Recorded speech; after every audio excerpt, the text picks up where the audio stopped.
É um pássaro? Não. É um avião? Não. É o professor Galvão que está aqui mais uma vez para ajudá-los, pessoal, no plano de estudo tutorado Governo de Minas Gerais. Pessoal, estamos no volume número 3, semana número 1. O tema dessa semana, pessoal, é gestão dos recursos hídricos, um tema bem interessante. Antes da gente começar, pessoal, muito importante que você se inscreva aqui no canal Escola Online, pessoal. Visite nossas redes sociais, pessoal. Lá nós soltamos o cronograma de postagem, trazemos informações bem interessantes, temos podcasts e assim por diante. Agora temos uma novidade. Olha o Dicão aí com um QR Code, pessoal. Se você escanear esse QR Code, você vai ser diretamente transportado, não sei se é a palavra, a nossa plataforma, beleza? www.plataformaescolaonline.com.br. Deixa eu ver se funciona. Você é doido! Pessoal, eu sou o professor Galvão, professor de Geografia do Escola Online.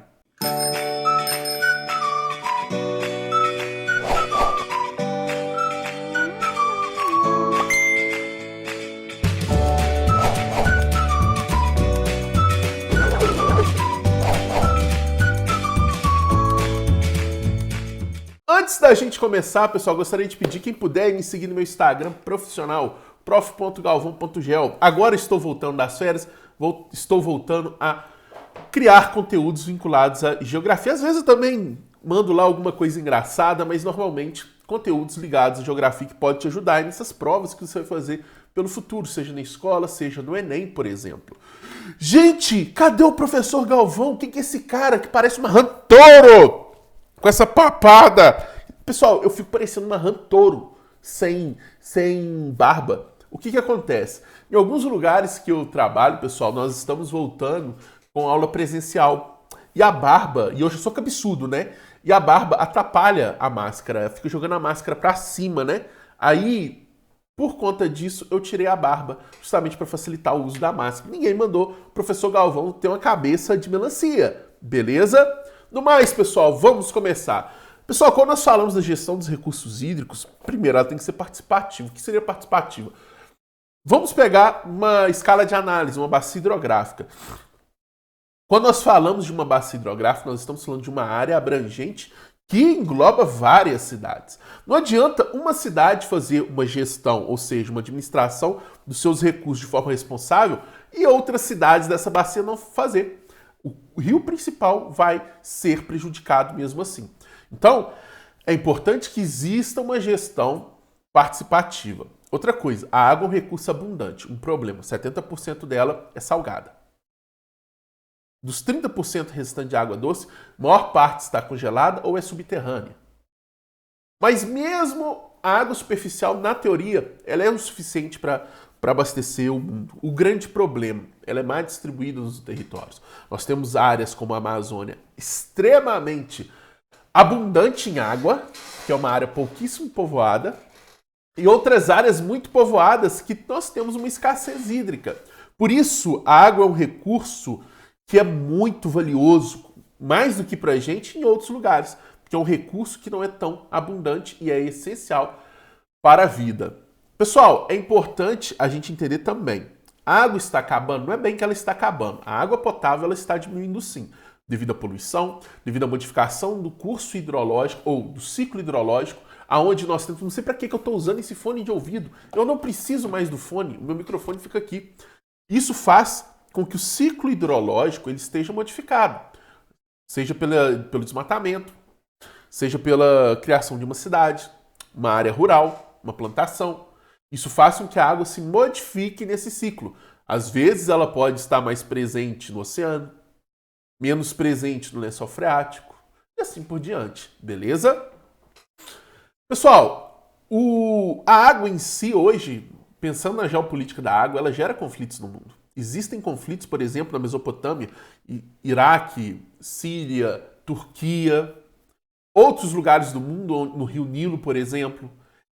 Aqui na Bacia da Prata a gente tem um certo conflitozinho que agora já está um pouco superado entre Brasil e Argentina, porque as nascentes do Rio da Prata, grande parte delas estão no Brasil, e o Rio da Prata é essencial para a Argentina, beleza? Pessoal, e no Brasil nós também temos, o Brasil é o país mais abundante em água do mundo. Cerca de 13% da água doce disponível no mundo se encontra no Brasil. Só que ela é mais distribuída. Nós temos, por exemplo, no Nordeste, uma região semiárida. Aqui na região Sudeste nós temos um contingente populacional muito alto, em áreas onde não temos tanta abundância em água. Isso faz com que, mesmo o Brasil, o país com maior disponibilidade hídrica do mundo, tenha problemas com acesso à água. Pessoal, esse gráficozinho, essa imagem com esses 3 gráficos é excelente. Ela é essencial. Provavelmente seu professor um dia vai colocar isso numa prova para você. Primeiro, consumo de água em países desenvolvidos. 60% para agricultura, 10% uso doméstico, 30% indústria. Países subdesenvolvidos ou em desenvolvimento. 82% na agricultura, 8% consumo doméstico e 10% na indústria. Aqui no Brasil, cerca de 70% da água é utilizada na agricultura. E isso faz a gente repensar, mas espera aí. Quantos por cento em casa? Cerca de 10%. E por que eles pedem para a gente economizar água e racionar água se a gente só usa 10% dela? Pois bem, isso é uma discussão muito interessante que existe. Por quê? Os grandes utilizadores da água, que é a agricultura e também a indústria, eles não podem racionar, pensando numa questão econômica. Por isso, nós que somos os que menos usamos, somos no uso doméstico justamente aqueles que sofrem com isso. É uma questão que gera muita discussão a respeito do agronegócio, da atividade industrial, mas que, devido ao poder do capital, vivemos num sistema capitalista, dificilmente ela vai se modificar com o tempo, beleza? Então bora para as atividades. Atividade number 1. Pessoal, eu tô meio fã em meu nariz aqui, eu tô meio gripado, não, alérgico. Beber um gole d'água aqui, né? 1. O Brasil concentra em torno de 12% da água doce do mundo disponível em rios e abriga o maior rio em extensão e volume. Pessoal, a extensão do rio Amazonas, se ele é o maior ou não é menor, existe uma discussão. Alguns falam que é o rio Nilo, outros rio Amazonas, mas não importa. Além disso, mais de 90% do Brasil recebe chuvas abundantes durante um ano e as condições climáticas e geológicas propiciam a formação de uma extensa, densa rede de rios, com exceção do semiárido, onde os rios são pobres e temporários. Rios intermitentes, por exemplo. Apesar de ser considerado com a potência hídrica sob o ponto de vista territorial, o Brasil passou a sofrer com uma grave escassez de água que se transformou em crise. Dentre os fatores que ajudam a explicar essa questão, julga as afirmações como verdadeiras ou falsas. A gestão incorreta e a poluição dos recursos hídricos disponíveis. Pessoal, é um fator que ajuda a explicar? Claro que sim. Se você administra mal o seu recurso e o polui, você vai ter menos recurso disponível. Corretíssimo. B. A má distribuição da água em território nacional. Corretíssimo.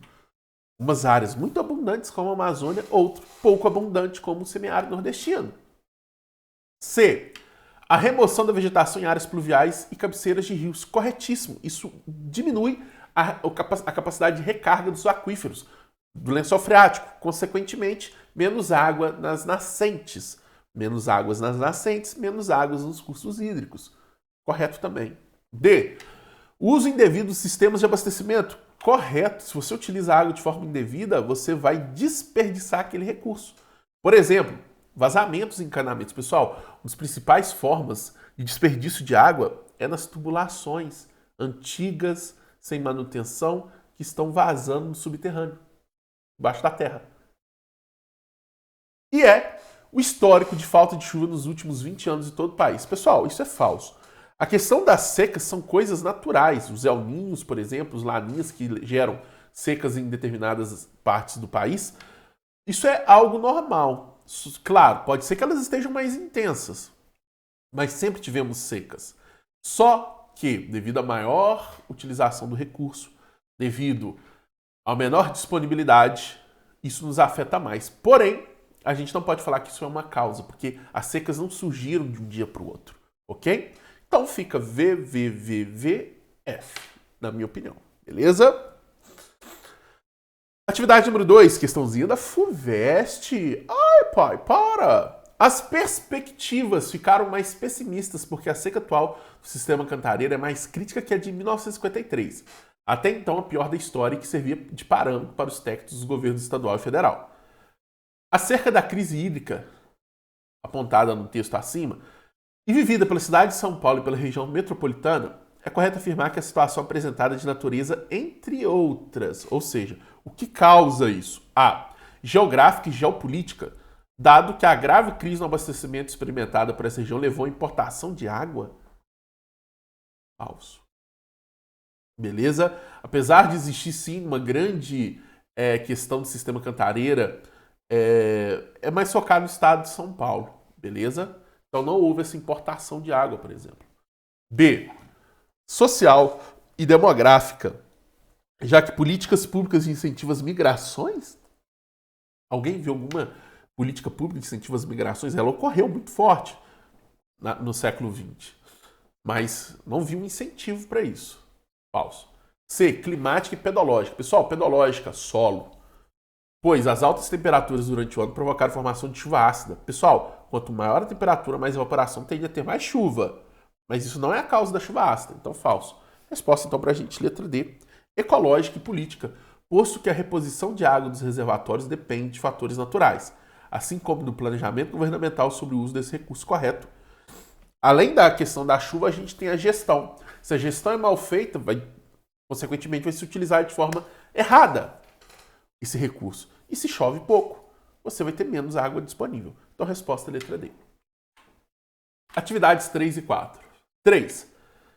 A água é um elemento de fundamental importância para a vida de todas as espécies. Quais as principais contribuições da água para o ser humano? Pessoal, a gente primeiro tem que pensar o seguinte: a água é vital para a vida. Nós precisamos beber água. Sem a água, nós desidratamos, nosso corpo não funciona. Então, primeira questão, a vitalidade dela para a nossa vida. Segundo, a agricultura, a produção de alimentos está ligada à água, à irrigação, por exemplo. Terceiro, atividade industrial, pessoal. As atividades industriais de produção de vários produtos que nós utilizamos hoje, ou quase todos eles, dependem da água. Nós podemos também falar hoje da questão das disputas geopolíticas. Hoje existe uma disputa muito forte sobre a água. Então, citei aí 4 pontos que demonstram a contribuição hoje da água para a gente, inclusive em conflitos. Beleza? 4. Questãozinha do Enem. Segundo uma organização mundial de estudos ambientais, em 2025, 2 de cada 3 pessoas viverão situações de carência de água, caso não haja mudança no padrão atual do consumo do produto. Uma alternativa adequada e viável para prevenir a escassez, considerando-se a disponibilidade global, seria, letra A, explorar leitos de água subterrânea. Pessoal, local onde nós já temos falta de disponibilidade hídrica, se você for nas fontes subterrâneas, você vai diminuir ainda mais essa disponibilidade, porque o abastecimento dos cursos hídricos a partir das nascentes será ainda menor. Então não é uma questão que vai prevenir a escassez. Ela vai resolver um problema momentâneo, mas vai acarretar um problema a longo prazo. Então, falso. B. Ampliar a oferta de água, captando em outros rios. Pessoal, nós estamos falando de uma região. Se você capta água de um outro rio, você vai gerar um outro problema em outro lugar. Então você pode solucionar um problema, mas solucionar um problema de forma momentânea e agravar o problema em outro lugar. Então não previne. Importante. Uma alternativa adequada e viável para prevenir a escassez. C. Captar águas pluviais. Pessoal, se você capta águas pluviais, por exemplo, você diminui a quantidade de água que infiltra no solo. Se infiltra menos água no solo, por exemplo, menos água abastecendo os lençóis freáticos. Por isso, também não é uma questão possível. Claro, você vai captar, você vai encher o reservatório. No momento de seca, acabou aquele reservatório, os cursos hídricos vão estar muito mais fragilizados. Então, também não vejo como uma questão para prevenir a escassez. D. Importar água doce de outros estados. Pessoal, isso é algo absurdo, inviável, se a gente for analisar. E isso também não previne a escassez. Isso é uma solução para o problema, mas ele não vai prevenir. Por isso, não tem gabarito essa questão. Porque o que pede na questão é prevenção e não solução pontual. Beleza? O que eu pesquisei essa questão, até mais por ser uma questão de Enem, uma questão conhecida, o gabarito realmente não está aí. O gabarito seria algo em relação à reutilização da água. Você utiliza, você a reutiliza, seja a partir do tratamento dela ou algo do tipo. Por isso, essa questão, pessoal, quem elaborou ela esqueceu de colocar a alternativa, porque ela era até a letra E. Ele adaptou até a letra D e tirou justamente a alternativa que era correta. Por isso, na minha opinião, ela não tem gabarito. Isso foi confirmado quando eu conferi a prova do Enem. Beleza? Se você achar que o captar águas pluviais ou até mesmo as águas subterrâneas sejam uma solução, beleza. Mas, na minha opinião, é uma questão sem resposta. Tranquilo? Isso acontece. Nós todos somos humanos. Quem criou a prova aí, quem criou esse PET também está possível ao erro. Assim como eu já errei em correções aqui do primeiro ano. Beleza? Não agora, mas eu errei já ano passado, por exemplo. De vez em quando a gente erra. Todos nós estamos propícios ao erro. Beleza? Questão número 5. A poluição da água, aliada ao desperdício, tem gerado vários problemas para a manutenção desse bem tão precioso. Com o intuito de contribuir para a qualidade do uso responsável da água, cite algumas possíveis atitudes a serem tomadas. Essa é mole. Pessoal, como que nós podemos manter a água, contribuir para a qualidade dela? Primeiro, eu acho que nós deveríamos criar políticas a respeito, impor condições para o uso da agricultura. Ela é a principal que utiliza água no nosso país. Pessoal, principalmente parte da irrigação. Beleza? Irrigação em grandes propriedades de terra. Tranquilo? Outra coisa, pessoal, a gente tem que reutilizar a água quando possível. Vou dar um exemplo. Minha mãe, ela lava a roupa. Aí com a água, às vezes que ela lava a roupa, ela limpa a garagem onde os cachorros aqui de casa ficam. Ela não, claro que uma vez por semana ela lava a garagem mesmo, esfrega com água limpa. Mas quando precisa, por exemplo, limpar xixi de cachorro, coisa do tipo, ela aproveita aquela água já com sabão, se ela não estiver muito suja, claro, e reutiliza. Isso pode ser feito em larga escala. Você coleta determinadas águas, a trata e utiliza de novo. Beleza? Outra coisa, nós temos que identificar os pontos de vazamento, principalmente nas cidades.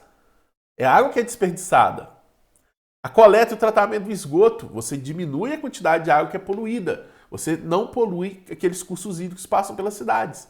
Então, são 4 exemplos que eu dei para vocês de formas que vocês conseguem justamente contribuir para a qualidade e para o consumo responsável da água, beleza? Pessoal, projeto Enem nosso, a 1000 por hora, aulas ao vivo aqui no YouTube, beleza? Para quem vai fazer o Enem, vocês ainda estão no primeiro ano, mas se você conhecer alguém, uma ótima opção. Pessoal, visite nossa plataforma www.plataformaescolaonline.com.br. É sempre um prazer estar aqui. Qualquer dúvida, manda nos comentários que eu respondo, beleza? Forte abraço, tamo junto e até a próxima. Valeu!